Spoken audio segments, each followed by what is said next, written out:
Hey, on a eu une belle surprise aujourd'hui, en après-midi de notre fin de campagne de financement. On reçoit de la visite de Jam Outaouais et je présente, c'est Mylène. Oui, moi je m'appelle Mylène Saumur, membre fondatrice de Jam Outaouais. Ça fait combien de temps, Mylène?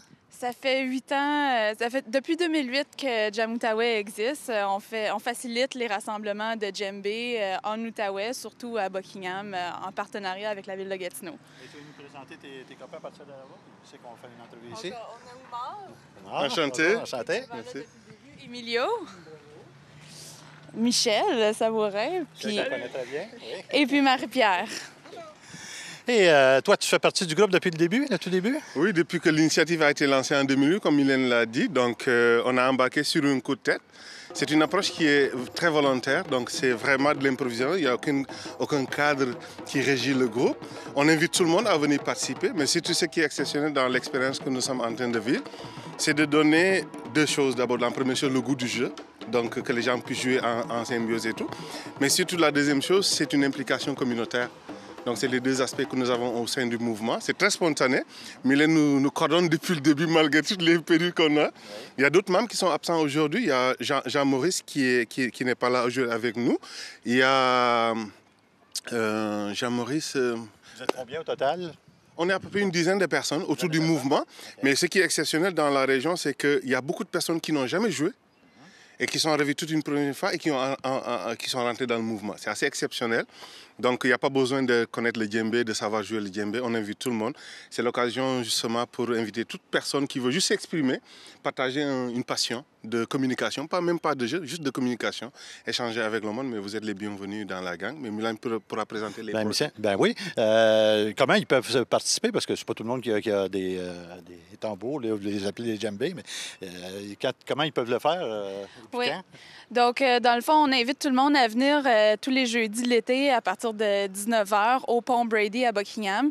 On a nos instruments à nous. On en a de surplus aussi qu'on peut prêter. Donc, si vous êtes un des premiers arrivés, vous pouvez demander pour emprunter un de nos instruments. Ça va nous faire plaisir. Aussi, les gens peuvent apporter leurs propres instruments de percussion s'il y en a.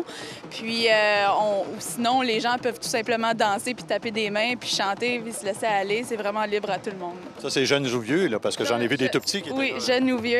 Il y a des enfants qui viennent. Parfois, ils vont colorier avec de la craie sur le parterre. Ils vont danser, ils vont chanter, ils vont aller se balader en bas du pont aussi. Donc, c'est vraiment une activité familiale ouverte à tout le monde. Et vous avez une raison spéciale de venir ici nous voir à la TVC aujourd'hui, là. Je suis surpris, je ne sais pas. Je te pose la question. Qu'est-ce qui se passe? Donc, Jam Outaouais, on a également un volet Jam Outaouais donne aux suivants. Donc, en collaboration avec la ville de Gatineau, parfois, on reçoit des sous pour les jams qu'on organise. Donc, on fait le tour des fois des organismes communautaires qui enrichissent notre communauté pour pouvoir leur donner un petit coup de pouce. Puis, on a su que la télévision communautaire est en pleine levée de fonds. Donc, on a pensé venir faire notre tour puis vous remettre une enveloppe que Emilio... Emilio a une enveloppe. Oui, on a une lui, il est équipé. Oui. Il est équipé pour ça. Voilà. Ben, merci beaucoup. Merci beaucoup. Alors, tu veux nous dire, pour les gens parce que tous les gens sont membres, là, en quoi ça consiste? Donc, c'est un cachet de 500 $. Puis, on arrive tout juste aussi de l'atelier FSPN, qui est un atelier de formation socio-professionnelle dans la Petite Nation, pour leur remettre également un cachet pour continuer leurs activités. Puis, donc, on vous remercie d'être disponible pour les groupes locaux et régionaux pour permettre la diffusion de leurs activités puis leur permettre de remplir leurs objectifs et leurs missions. La télévision communautaire fait une belle part. Merci beaucoup. Merci au nom de tout le monde, au nom de la communauté en général.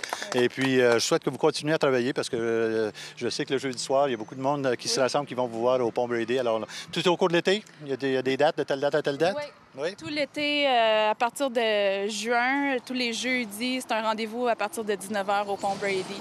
C'est annulé en cas de pluie, mais sinon, on va être là jusqu'à la fin de l'été, fin du mois d'août. Et moi, personnellement, je vous revois au Relais pour la vie le 10 juin également parce qu'ils sont là aussi pour nous aider au départ des équipes le 10 juin. Je voulais juste rajouter un point parce que depuis le début, ce programme a distribué plus de 4 000 $ qu'on a partagé à l'ensemble des organes communautaires de l'Outaouais, donc sur lesquels on agit et on compte continuer dans ce programme donné au suivant. Bien, bravo à tous les membres, bravo pour ce que vous faites pour la communauté, puis vous égayez nos soirées, nos journées en même temps. Alors, continuez de le faire. Merci. Merci.